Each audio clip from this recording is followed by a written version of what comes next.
Mi papá obtuvo la custodia de mi hermanito diabético y mía, y luego nos dejó con su mamá alcohólica mientras él se iba a Irak. Ella se gastó el dinero de la insulina de Tommy en vodka, hasta que lo encontré en coma diabético, después de 3 días sin sus inyecciones. Pero cuando el DIF intentó salvarnos, papá regresó a casa en un santiamén, con su uniforme de combate y convenció a todos de que estábamos mintiendo. Pues como un héroe de guerra condecorado podría elegir a una cuidadora inadecuada mientras él iniciaba una campaña mediática sobre el sistema persiguiendo a los veteranos? Yo tenía 12 años cuando papá nos dejó a mi hermana pequeña y a mí en casa de su mamá. Él se iba a Irak por 10 meses, y ella era una alcohólica que nos pegaba. Lo peor fue que apenas 2 semanas antes, él había luchado con uñas y dientes para obtener la custodia y quitarnos a mamá. La primera semana fue un infierno. La abuela se desmayaba en el sofá a las 3 de la tarde y teníamos que arreglárnoslas solos. Tommy tenía diabetes tipo 1 y necesitaba su insulina a las 6 de la tarde, pero la abuela estaría demasiado borracha para recordarlo. Intenté ayudar,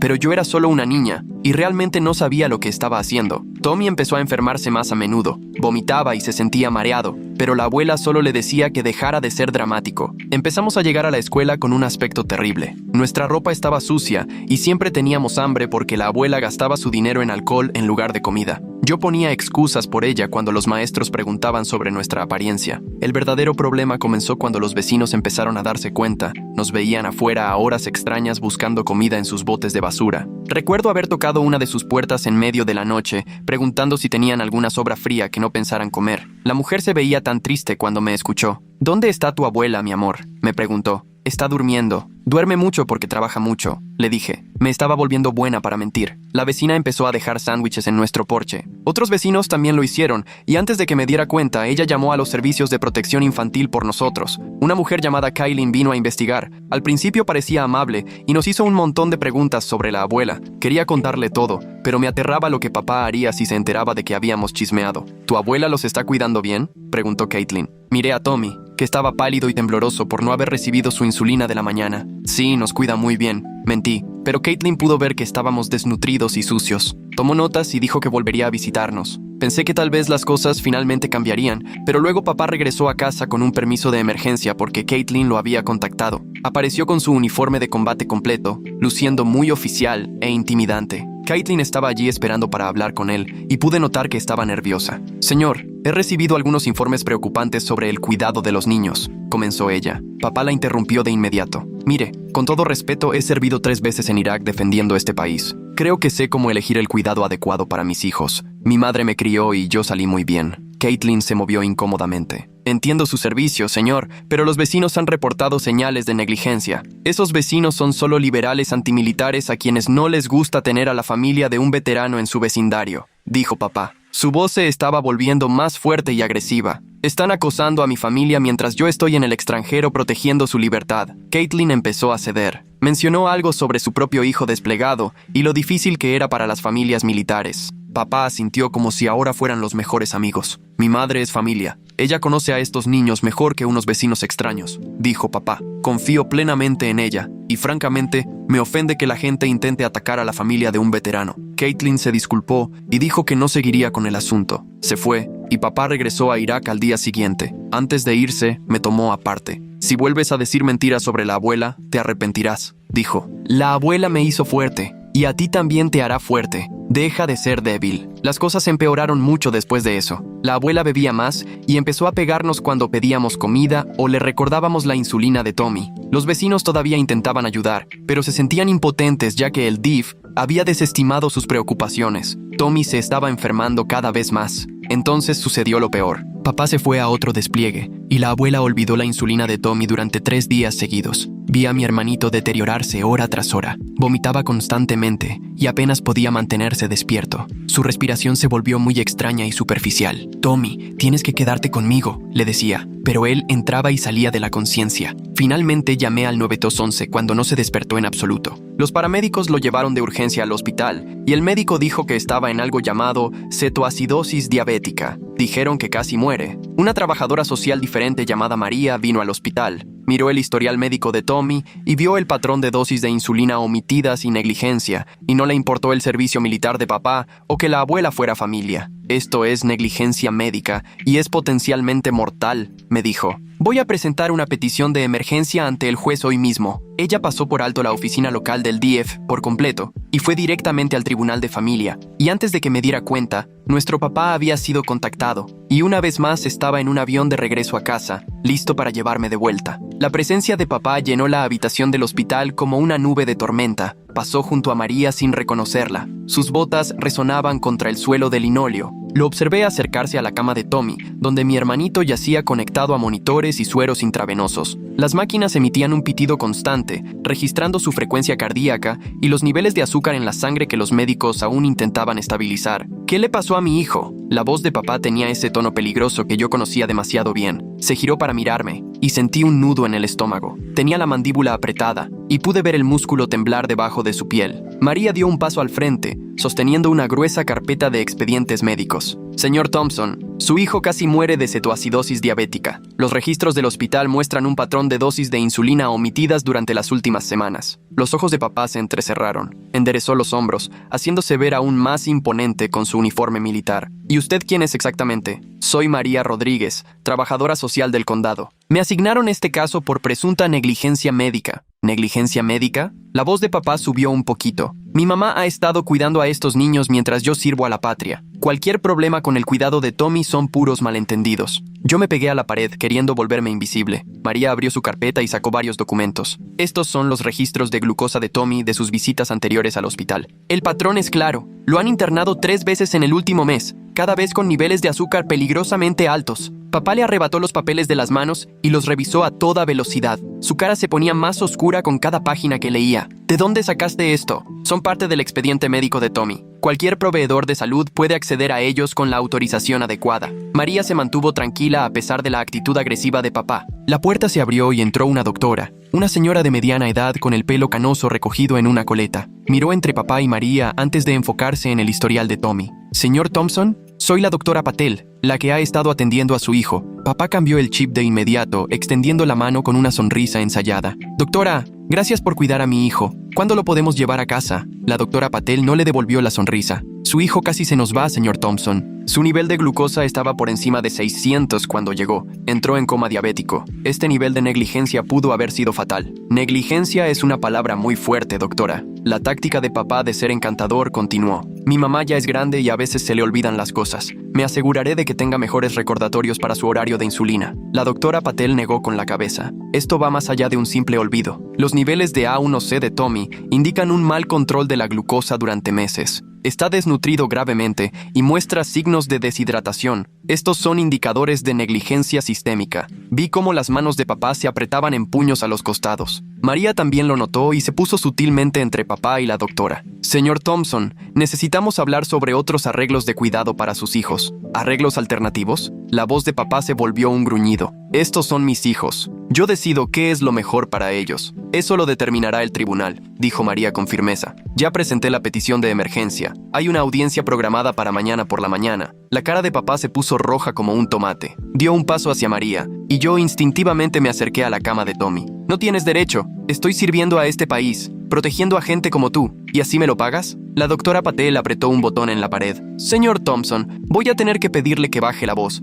Esto es una sala de pediatría. 2 guardias de seguridad aparecieron en la puerta. Papá los vio y respiró hondo, tratando visiblemente de controlar su enojo. Se volvió hacia María. Esto es un error. Mi mamá nos crió muy bien a mis hermanos y a mí. Ella es familia. La familia cuida a la familia. La familia no deja que los niños casi se mueran por emergencias médicas prevenibles, respondió María. La evidencia es clara. Su mamá no puede proporcionar una atención adecuada. Papá me miró entonces y vi algo cambiar en su expresión. Era calculador, casi depredador. Hijo, diles lo bien que te cuida la abuela. Se me secó la boca. Miré a Tommy, todavía inconsciente en la cama del hospital. Luego a María, que me miraba con ojos preocupados. La doctora Patel se acercó a mí, creando una barrera sutil entre papá y donde yo estaba.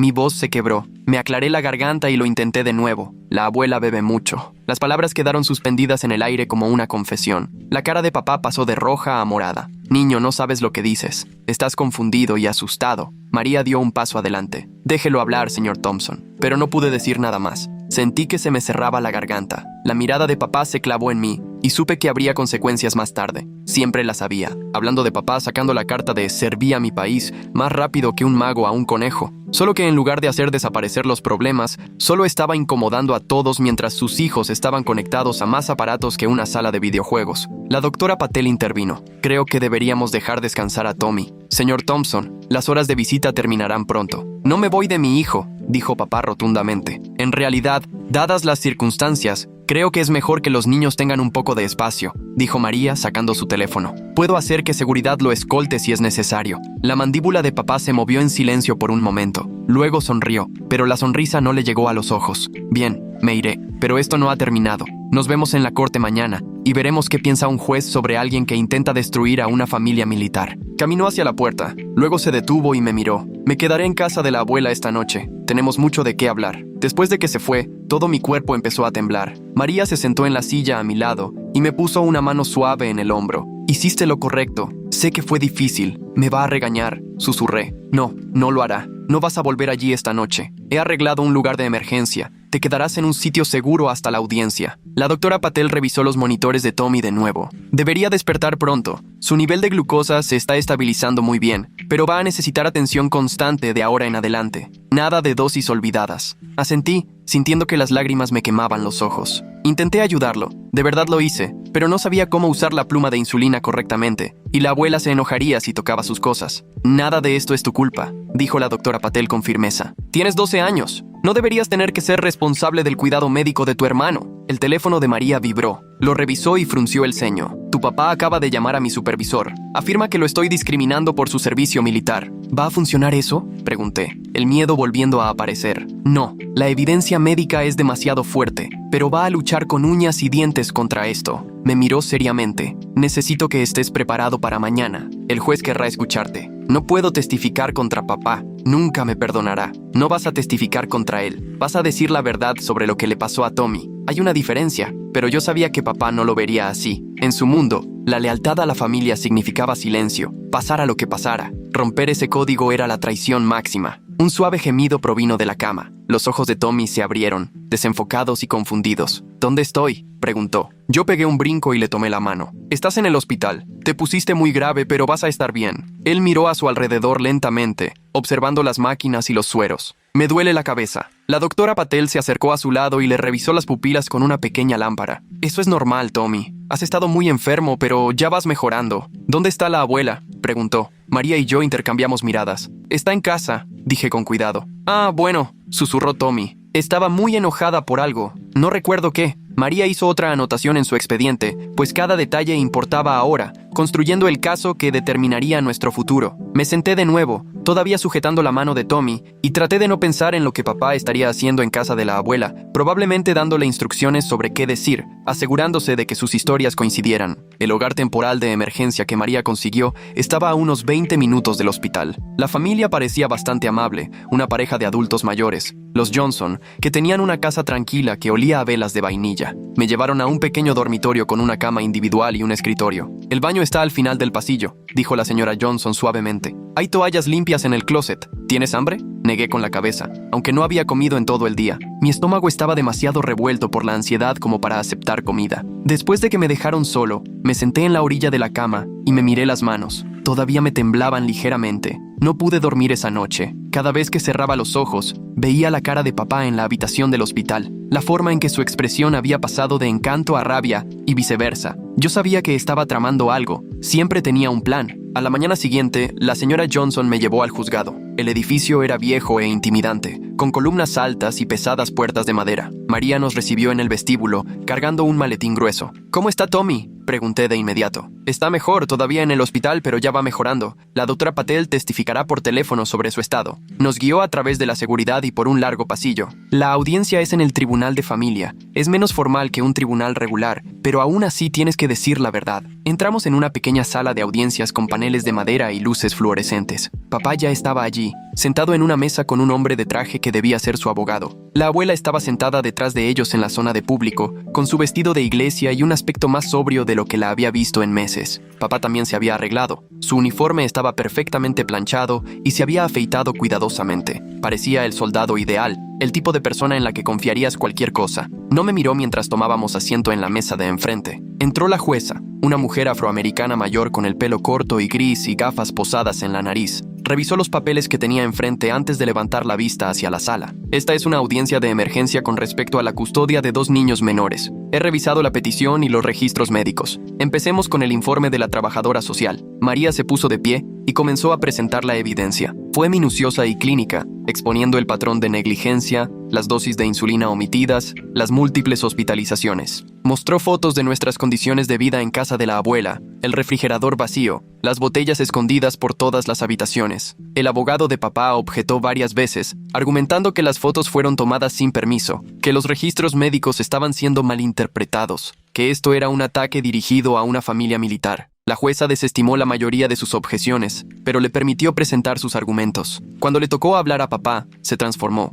Se había ido el hombre enojado del hospital. En su lugar, estaba un padre devoto, desgastado por el servicio militar, haciendo lo mejor que podía en circunstancias imposibles. Su señoría, he estado en Irak 3 veces. He sacrificado todo por este país y por mis hijos. Cuando su madre demostró ser incapaz, luché por la custodia porque quería darles estabilidad. Confié en mi madre para cuidarlos mientras yo cumplía con mi deber hacia nuestra nación. Continuó hablando sobre los desafíos de las familias militares, la falta de sistemas de apoyo, el juicio de los civiles que no entendían el sacrificio. Varias veces mencionó sus medallas, sus condecoraciones, su impecable historial de servicio. La abuela testificó a continuación, y apenas la reconocí. Habló claramente sobre su amor por nosotros, cómo había hecho lo mejor que pudo a pesar de su edad y problemas de salud. Admitió ser olvidadiza a veces, pero negó beber en exceso. Afirmó que las botellas y las fotos eran viejas, de antes de que nos mudáramos. Luego fue mi turno. Mis piernas se sentían como gelatina mientras caminaba hacia el estrado de los testigos. La jueza me sonrió amablemente. Solo di la verdad, dijo.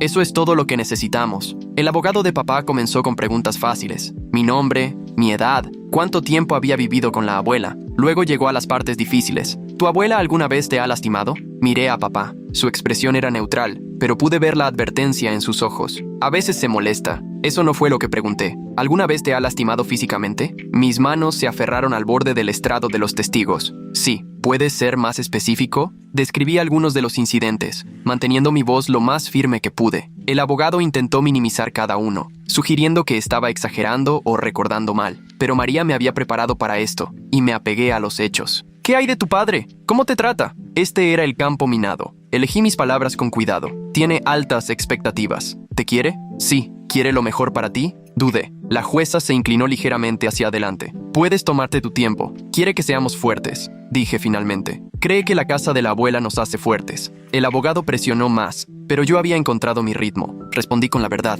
pero con cuidado, tratando de pintar el cuadro sin acusar directamente a papá de nada que pudiera hacer que se vengara más tarde. El testimonio de la doctora Patel llegó a través del teléfono de la sala. Fue contundente sobre la condición de Tommy y la gravedad de la negligencia. Usó términos médicos que no entendí, pero su conclusión fue clara. Tommy podría haber muerto y moriría si regresaba a la misma situación. La jueza le preguntó directamente a papá sobre la negligencia médica. Él tenía una respuesta para todo. La abuela estaba envejeciendo y necesitaba ayuda para recordar. Había estado intentando conseguir los servicios de apoyo necesarios, pero la burocracia militar avanzaba a paso de tortuga. No tenía ni la menor idea de que la situación se había puesto tan fea porque nadie le había dicho nada. Su hijo intentó hablar con una trabajadora social hace semanas, recalcó la jueza. Los niños a veces exageran para llamar la atención, su señoría. Mi despliegue ha sido muy duro para ellos. Están portándose mal, contestó él. La audiencia se prolongó por horas. Cada parte presentó sus pruebas, argumentó y se echó la culpa mutuamente. Durante todo el proceso, observé el numerito de mi papá. Era buenísimo en eso, alternando entre el papel de padre abnegado, veterano herido y víctima de un sistema injusto, según le convenía. Finalmente, la jueza decretó un receso para deliberar su decisión. Esperamos en el pasillo. María hablaba en voz baja con su supervisora por teléfono. Papá y su abogado se arrinconaron para planear su estrategia. La abuela se sentó en una banca, luciendo más vieja y frágil de lo normal. Cuando regresamos a la sala, la jueza tenía una expresión muy seria. Este es un caso complicado. Por un lado, tenemos a un padre que le sirve a su país intentando mantener a sus hijos en circunstancias difíciles. Por otro lado, tenemos pruebas médicas claras de negligencia que ponen en riesgo la vida. Continuó describiendo los hechos tal como ella los veía. Mi corazón latía a 1000 por hora mientras se acercaba al veredicto. El tribunal determina que regresar a los niños al cuidado de su abuela representaría un riesgo inmediato para su salud y seguridad. La jueza estaba creando más tensión que en el final de un reality show, mientras la vida de Tommy pendía de un hilo. ¡Qué momento tan terrible para un drama judicial! Alguien debería decirle que esto no es México tiene talento para la custodia. La custodia temporal se le otorga al Departamento de Servicios para Niños, en espera de una investigación completa y una audiencia de custodia permanente. Papá se levantó de golpe. Señoría, esto no está bien. Estos son mis hijos. Siéntese, señor Thompson, o lo declararé en desacato. La voz de la jueza era como de acero. Tendrá la oportunidad de presentar un plan integral para el cuidado de sus hijos en la audiencia permanente. Hasta entonces, permanecerán bajo cuidado temporal. Ella fijó la próxima audiencia para dentro de 3 meses, dándole tiempo a mi papá para hacer arreglos que no involucraran a la abuela. Mientras salíamos de la sala, mi papá me agarró del brazo. Esto no se ha terminado, me dijo en voz baja. Todavía eres mi hijo, no lo olvides. María intervino, alejándome de él, pero pude sentir su mirada en mi espalda mientras caminábamos por el pasillo. Sabía que ya estaba planeando su siguiente jugada. Mi papá siempre tenía un plan. El viaje de regreso a casa de los Johnson se sintió surrealista. La señora Johnson me miraba de reojo por el retrovisor. Sus ojos estaban llenos de preocupación. Yo observaba por la ventana, viendo pasar calles conocidas, sabiendo que mi papá estaba en algún lugar maquinando su próximo movimiento. De vuelta en el hogar temporal, intenté comerme el sándwich que la señora Johnson me preparó, pero mis manos no dejaban de temblar. Cada coche que pasaba afuera me hacía saltar. Conocía las tácticas de mi papá. Empezaría poco a poco, probando los límites, buscando debilidades. La primera señal llegó esa noche. El señor Johnson abrió la puerta y escuché la voz de mi papá, tranquila y razonable. Se me heló la sangre. Me arrastré hasta la parte de arriba de las escaleras, escuchando cómo mi papá explicaba que solo quería verme, asegurarse de que estuviera cómodo. El señor Johnson, de manera educada pero firme, le dijo que las visitas debían coordinarse a través de María. Mi papá le agradeció por cuidarme. Su voz denotaba una falsa gratitud. Después de que se fue, la señora Johnson me encontró acurrucado en las escaleras. Me ayudó a volver a mi habitación y se sentó en la orilla de la cama. Le conté sobre los métodos de mi papá, cómo primero encantaría a la gente, hacerles creer que era razonable. Ella escuchó atentamente y prometió que tendrían cuidado. A la mañana siguiente, María llamó. Mi papá había presentado una queja ante su supervisor, alegando que ella había violado el protocolo, que tenía una vendetta personal contra las familias militares. También había contactado a la Junta de Licencias de Hogares Temporales, sugiriendo que los Johnson me estaban envenenando en su contra. María me aseguró que estas tácticas no funcionarían, pero pude escuchar la tensión en su voz. En el hospital, Tommy estaba mejorando. Las enfermeras me dejaron sentarme con él mientras comía su primera comida sólida en días. Volvió a preguntar por la abuela y le dije que estaba enferma y no podía visitarlo. No era del todo una mentira. La doctora Patel me mostró cómo administrar correctamente la insulina, enseñándome la técnica correcta que yo había intentado desesperadamente aprender por mi cuenta en casa de la abuela. Al tercer día, las cosas se pusieron tensas. Mi papá apareció en el hospital durante mi visita con Tommy. Entró vistiendo su uniforme de gala, con las medallas relucientes. Las enfermeras prácticamente se desmayaron. Le trajo a Tommy un osito de peluche y a mí un libro sobre héroes militares. Actuó como el padre perfecto, preguntando a las enfermeras sobre el cuidado de Tommy, agradeciéndoles profusamente por su dedicación. Me apartó cerca de las máquinas expendedoras. Su agarre en mi hombro parecía afectuoso para cualquiera que lo viera, pero sus dedos se clavaron con fuerza. Habló en voz baja sobre la lealtad familiar, sobre lo decepcionado que estaba, sobre lo mucho más fáciles que podrían ser las cosas si yo solo dijera la verdad. Cuando María llegó para su visita programada, papá estaba sentado junto a la cama de Tommy, leyéndole un cuento, la imagen de la devoción paternal. Esa noche, los Johnson recibieron múltiples llamadas telefónicas. Las primeras fueron colgadas. Luego vinieron llamadas de los compañeros militares de mi papá, explicando lo buen hombre que era, cómo todo esto era un malentendido. Un llamador sugirió que los Johnson no entendían a las familias militares, que estaban siendo manipulados por un niño amargado. La guerra psicológica se intensificó durante la siguiente semana. Mi papá presentó una queja formal ante el ejército, alegando que María lo estaba acosando e interfiriendo con su servicio. Inició una campaña en redes sociales, publicando fotos suyas en uniforme, con mensajes cuidadosamente redactados sobre luchar por sus hijos mientras le servía a su país. Los comentarios llovieron apoyando al soldado padre devoto que estaba siendo perseguido por el sistema. En la escuela, a la que había empezado a asistir desde el hogar temporal, los reclutadores militares de repente se interesaron mucho en visitar mis clases. Contaban historias sobre honor, deber y valores familiares. Uno mencionó lo triste que era cuando los hijos traicionaban a sus padres. El mensaje era claro. Papá se empezó a aparecer por todos lados, manteniendo siempre la distancia reglamentaria, pero dejando sentir su presencia. Se dejaba ver en el súper cuando la señora Johnson me llevaba de compras. Luego pasaba en coche por la escuela durante el recreo y hasta se sentaba en la cafetería del hospital en mis visitas con Tommy, leyendo un periódico, sin acercarse nunca, pero siempre observando. La presión ya nos estaba afectando a todos. A los Johnson les empezaron a llover reseñas negativas en su perfil de cuidado de crianza de fuentes anónimas. A María, su supervisora la citó a un montón de reuniones por las quejas. Hasta la doctora Patel me comentó que alguien había cuestionado su licencia médica,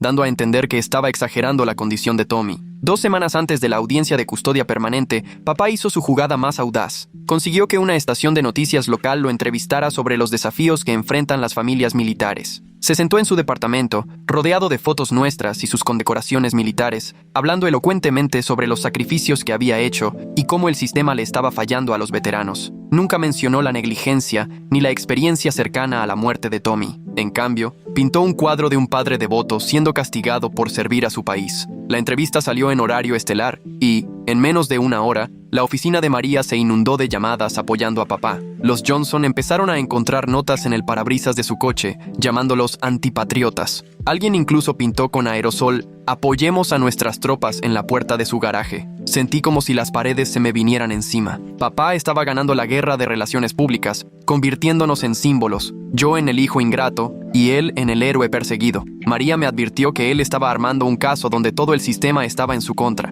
Durante este tiempo, Tommy permaneció en el hospital más tiempo de lo esperado porque sus niveles de azúcar en la sangre seguían subiendo cada vez que se estresaba, lo que sucedía cada vez que papá lo visitaba. La doctora Patel documentó todo, señalando que la ansiedad de Tommy parecía directamente correlacionada con la presencia de papá. Papá respondió trayendo a un especialista privado, quien sugirió que la condición de Tommy se exacerbaba por el trauma de estar separado de su familia. El hogar de crianza se convirtió en una olla de presión. El señor Johnson empezó a tener problemas en el trabajo después de que alguien llamó a su empleador, sugiriendo que estaba albergando a un niño al que se le había enseñado a mentir sobre un héroe de guerra. Una mañana, la señora Johnson encontró las llantas de su coche rajadas. Nunca me dijeron nada, pero yo podía ver la tensión que los agotaba. El abogado de papá envió varias cartas exigiendo un aumento de las visitas, evaluaciones psicológicas para demostrar que me habían adoctrinado y la devolución inmediata de la custodia. Copiaron cada carta a los supervisores de María, al juez y a varios grupos de defensa militar. El abogado pintó un cuadro de discriminación sistemática contra un veterano condecorado. A las 3 semanas de estar en el hogar de acogida, tomé una decisión que lo cambiaría todo.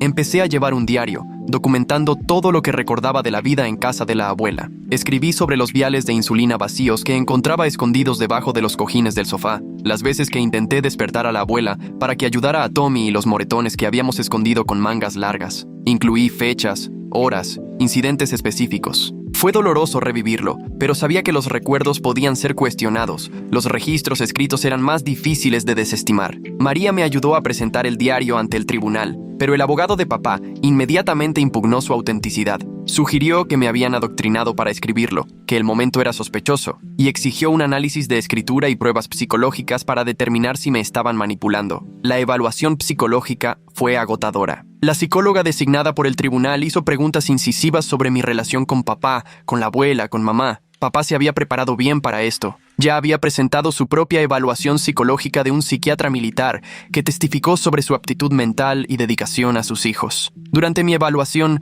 traté de mantenerme en la cuerda floja entre la verdad y la autoconservación. Sabía que papá leería cada palabra del informe, así que tenía que ser lo suficientemente honesta para proteger a Tommy, pero lo suficientemente cuidadosa para evitar provocar la peor represalia de papá. La psicóloga notó mi hipervigilancia, mi tendencia a minimizar las experiencias negativas y mis instintos protectores hacia Tommy. Escribió que estas eran consistentes con un niño que había asumido responsabilidades adultas demasiado joven. El abogado de papá interpretó esto como evidencia de adoctrinamiento, sugiriendo que María me había enseñado a mostrar estos síntomas. Mientras tanto, la condición de Tommy se convirtió en el campo de batalla clave. Papá trajo expertos médicos que testificaron que el manejo de la diabetes podría ser un desafío para los cuidadores ancianos, que las dosis incorrectas no eran necesariamente negligencia. Sugirieron que la condición de Tommy se había complicado por el estrés de la separación de su familia. La doctora Patel contraatacó con datos concretos, presentando los registros de azúcar en la sangre de Tommy, mostrando el patrón claro de deterioro bajo el cuidado de la abuela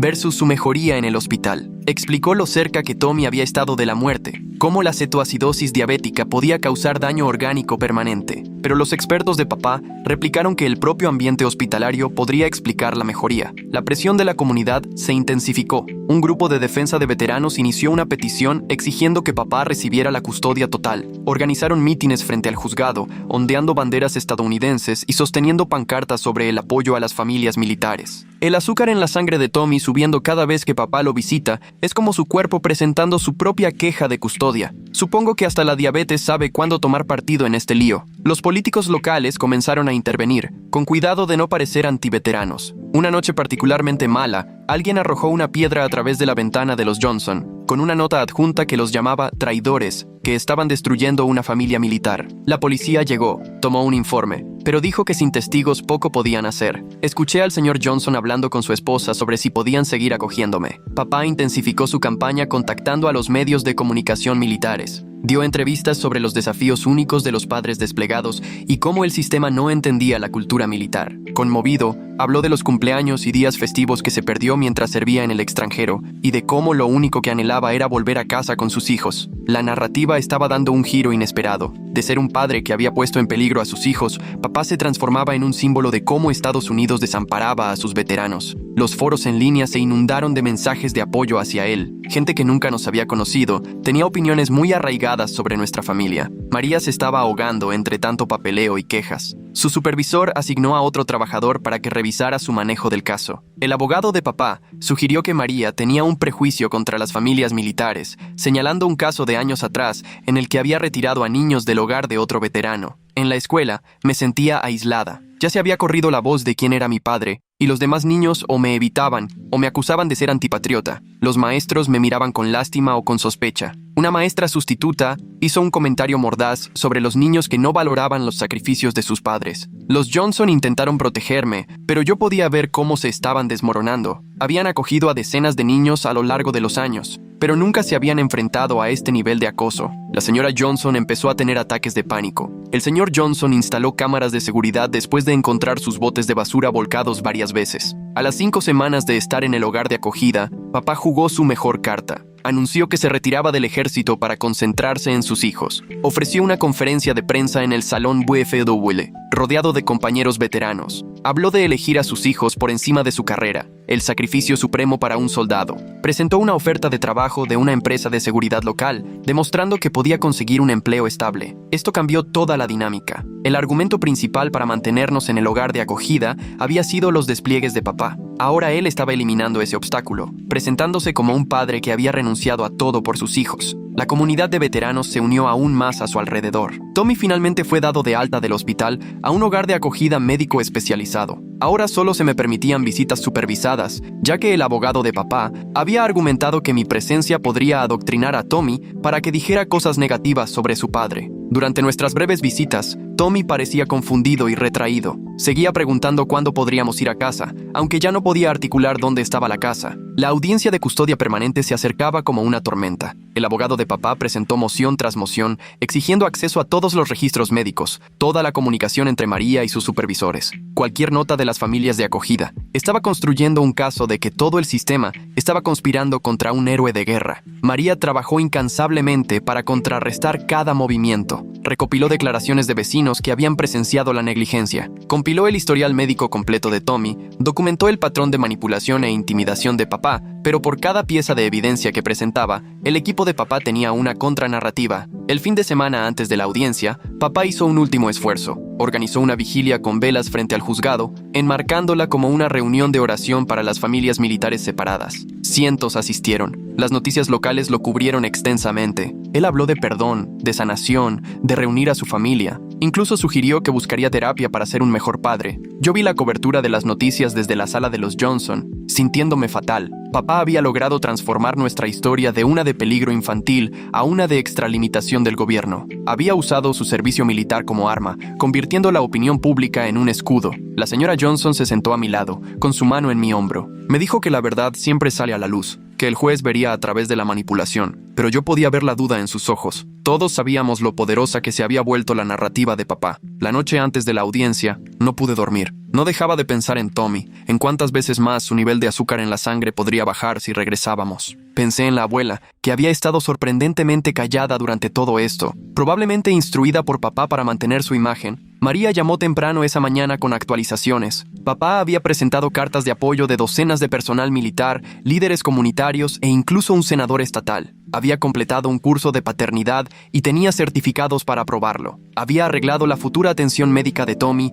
con un endocrinólogo respetado. En papel, parecía un padre reformado que había hecho todo bien. Mientras la señora Johnson me llevaba al juzgado, vi a las multitudes ya reuniéndose, veteranos uniformados, familias con banderas estadounidenses, camionetas de noticias alineadas en la calle. Papá había convertido nuestra audiencia de custodia en un evento político. Dentro del juzgado, el ambiente era tenso. La pequeña sala estaba llena de partidarios de papá. Llevaban listones amarillos y pines militares. Cuando papá entró con su uniforme de gala, se pusieron de pie en señal de respeto. Había orquestado cada detalle a la perfección. María me apretó la mano mientras tomábamos asiento. Me había advertido que esto sería difícil, que papá haría todo lo posible. Pero ver la fuerza total de su campaña fue abrumador. Había convertido la opinión pública en un arma, y la estaba apuntando directamente a cualquiera que se interpusiera entre él y su objetivo. La jueza entró, y pude ver que observaba la sala llena con preocupación. Les recordó a todos que esto se trataba del mejor interés de dos niños, no de política u opinión pública,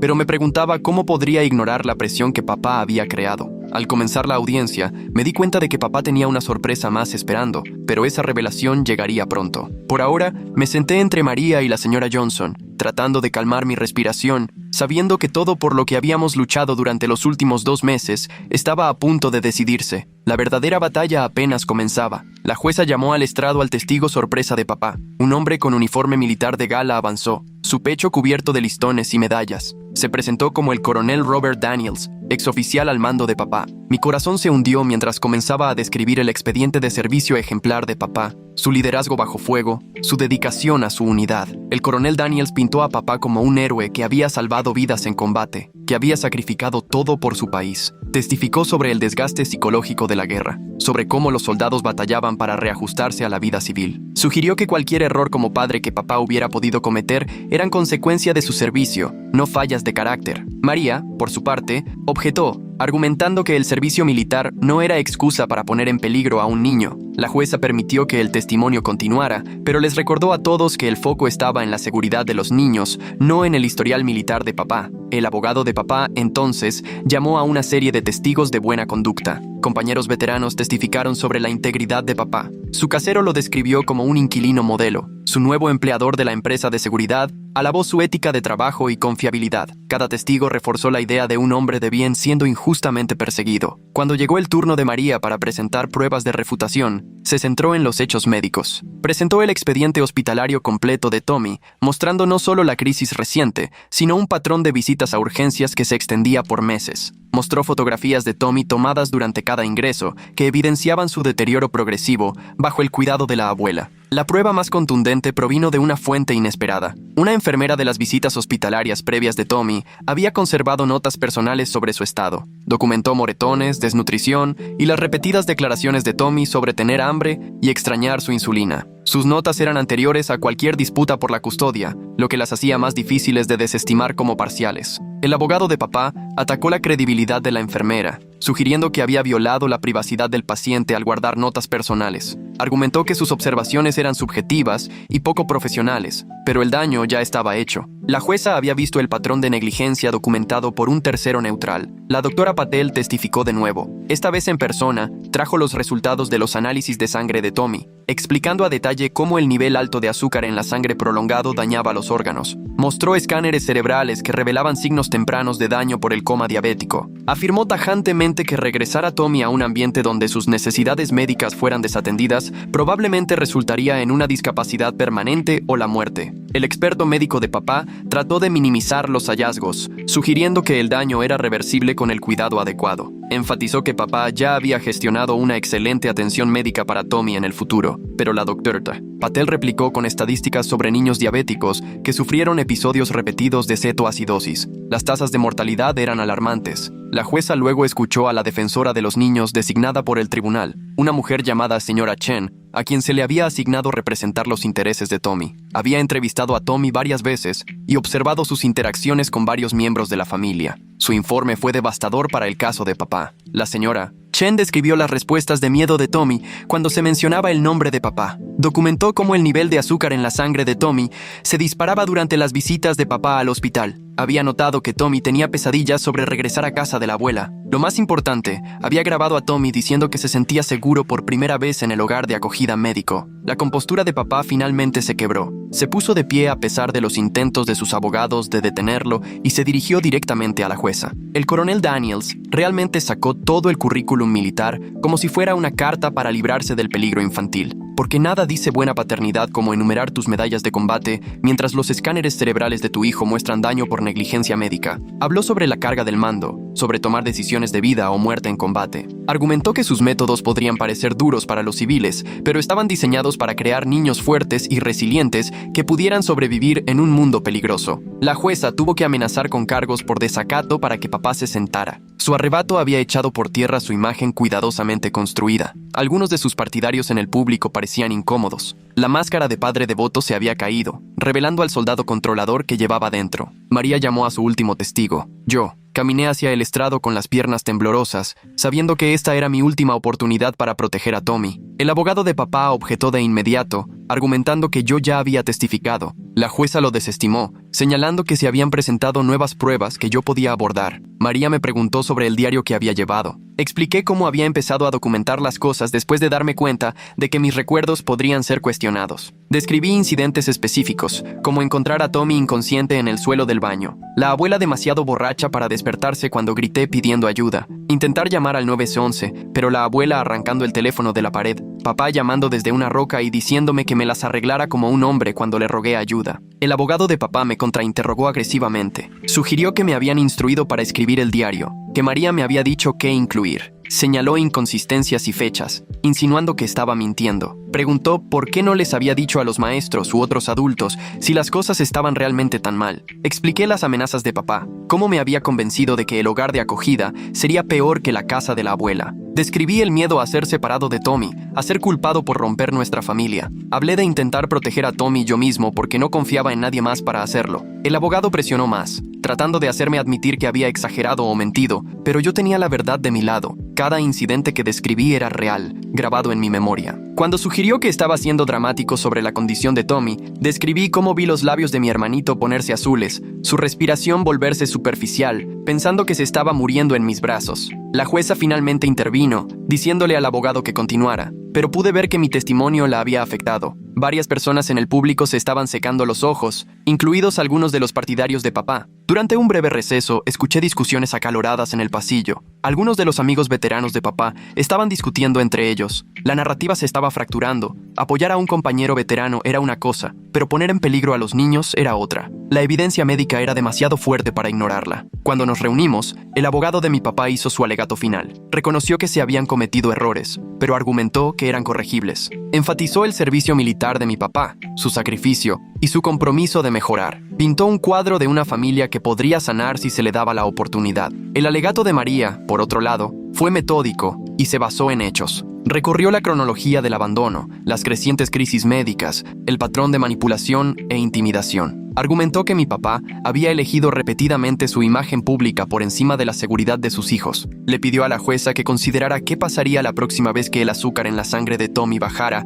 si regresábamos con mi papá. La jueza anunció que emitiría su decisión después de un breve receso. Esos 20 minutos se sintieron interminables. Me senté entre María y la señora Johnson, tratando de no ver a mi papá. Sus partidarios se habían quedado más callados. Algunos incluso abandonaron la sala por completo. Cuando la jueza regresó, su expresión era seria. Comenzó reconociendo la complejidad del caso y los intereses contrapuestos en juego. Reconoció el servicio de mi papá al país, pero afirmó firmemente que el servicio militar no otorgaba inmunidad de las responsabilidades parentales. Revisó la evidencia médica, encontrándola convincente y perturbadora. Señaló el patrón de abandono creciente, las múltiples oportunidades que mi papá tuvo para intervenir y su elección de priorizar su carrera sobre la seguridad de sus hijos. Encontró a la abuela no apta para brindar atención debido a su alcoholismo y antecedentes de abuso físico. La jueza luego abordó los recientes esfuerzos de mi papá para recuperar la custodia. Si bien reconoció los pasos positivos que había tomado, los encontró insuficientes dada la gravedad del abandono pasado. Le preocuparon particularmente sus intentos de manipular la opinión pública e intimidar a los testigos.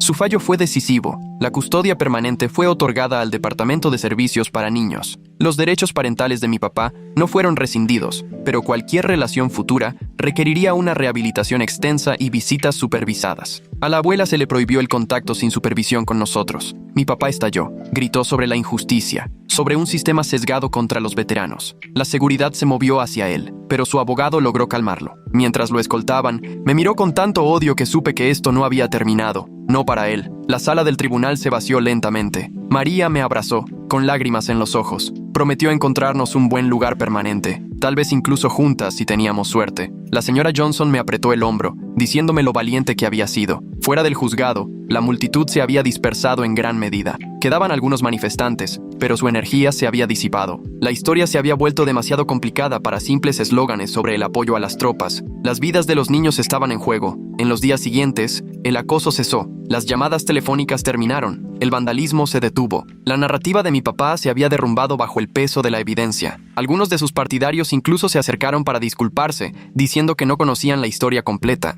Tommy y yo fuimos colocados juntos en un hogar de acogida terapéutico dirigido por una pareja experimentada con niños traumatizados. Entendían las necesidades médicas y tenían protocolos para manejar la diabetes de Tommy. Por primera vez en meses, dormí toda la noche sin preocuparme por los horarios de insulina. Mi papá intentó una última manipulación. Envió una carta a través de su abogado, no al tribunal, sino a mí personalmente. Escribió sobre el perdón, sobre los lazos familiares, sobre cómo lamentaría mis elecciones cuando fuera mayor. Sugirió que cuando cumpliera 18 años, podríamos reconectarnos sin la interferencia del tribunal. Le mostré la carta a mi terapeuta. Hablamos sobre tácticas de manipulación, sobre cómo los abusadores a menudo se presentaban como víctimas. Ella me ayudó a entender que proteger a Tommy no era una traición, era amor, amor real. No la versión retorcida que mi papá nos había enseñado. 6 meses después, la salud de Tommy se había estabilizado. Su azúcar en la sangre estaba controlada, su peso normal. El daño cerebral del coma diabético fue mínimo, aunque siempre necesitaría ayuda adicional con ciertas tareas.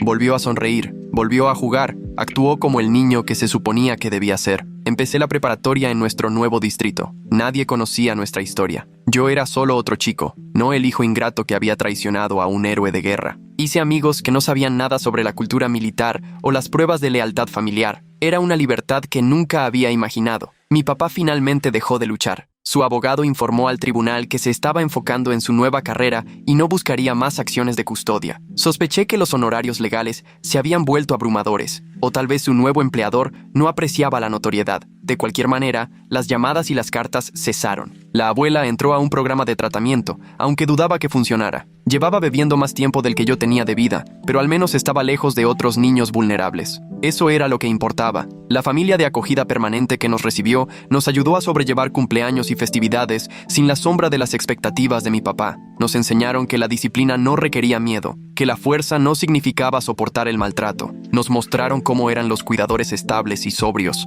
Todavía tengo pesadillas a veces. Me despierto pensando que escucho las botas de mi papá en el pasillo, o a la abuela tropezando con los muebles, pero luego recuerdo dónde estoy, que Tommy está a salvo en la habitación de al lado, que su insulina está correctamente refrigerada y se le administra a tiempo. La última vez que vi a mi papá fue en un supermercado 2 años después. Llevaba ropa de civil, se veía más viejo y de alguna manera más pequeño. Nuestras miradas se encontraron en la sección de frutas y verduras. Por un momento, pensé que podría acercarse. En cambio, se dio la vuelta y se fue. Me di cuenta de que ya no tenía miedo. Tommy no recuerda mucho de la casa de la abuela, lo cual es una bendición. Sabe que tiene diabetes, que casi muere una vez, que ahora vivimos con padres de acogida, pero los detalles se han desvanecido. Está concentrado en la práctica de fútbol y en la tarea de matemáticas. Preocupaciones normales de un niño. Guardo el diario que escribí durante esos meses oscuros, no para revivir el trauma, sino para recordar lo lejos que hemos llegado. Para recordarme que decir la verdad no es una traición, que proteger a los vulnerables no es debilidad. Mi papá se equivocó sobre lo que hace fuerte a alguien. María todavía se comunica ocasionalmente. Me cuenta que nuestro caso cambió por completo la forma en que el condado maneja a las familias de militares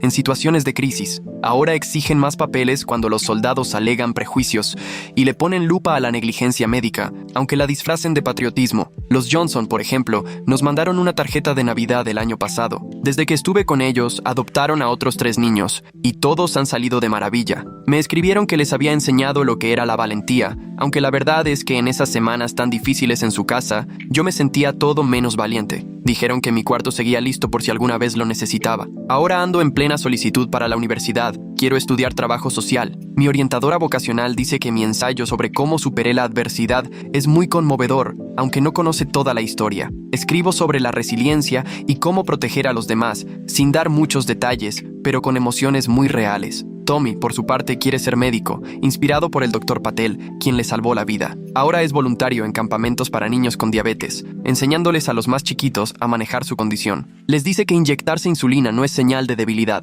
Al contrario, es lo que los mantiene fuertes para alcanzar sus sueños. A veces me pregunto qué se dirá mi papá a sí mismo por habernos perdido, si todavía se ve como la víctima, el veterano perseguido traicionado por hijos ingratos. O si, en esos momentos de silencio, recuerda a Tommy inconsciente en aquella cama de hospital y siente el peso de sus decisiones. Pero la mayoría de las veces, ni pienso en mi papá. Me concentro en mi futuro, en la salud de Tommy, en construir una vida libre de manipulaciones y miedos. Sobrevivimos. Estamos a salvo. Estamos juntos. Eso es mucho más de lo que me atreví a esperar durante esos meses aterradores, cuando mi papá usaba su uniforme como un arma contra nosotros. Las cicatrices siguen ahí. La confianza regresa poco a poco. Las figuras de autoridad todavía me ponen nerviosa, pero he aprendido que la verdadera fortaleza no es aguantar el maltrato ni quedarse callado. Es proteger a quienes no pueden defenderse, incluso cuando todo el mundo parece estar en tu contra, incluso cuando el abusador lleva uniforme y lo llama amor. Este tipo de sabiduría es algo que la mayoría de los adultos nunca descubren, y aquí estoy yo,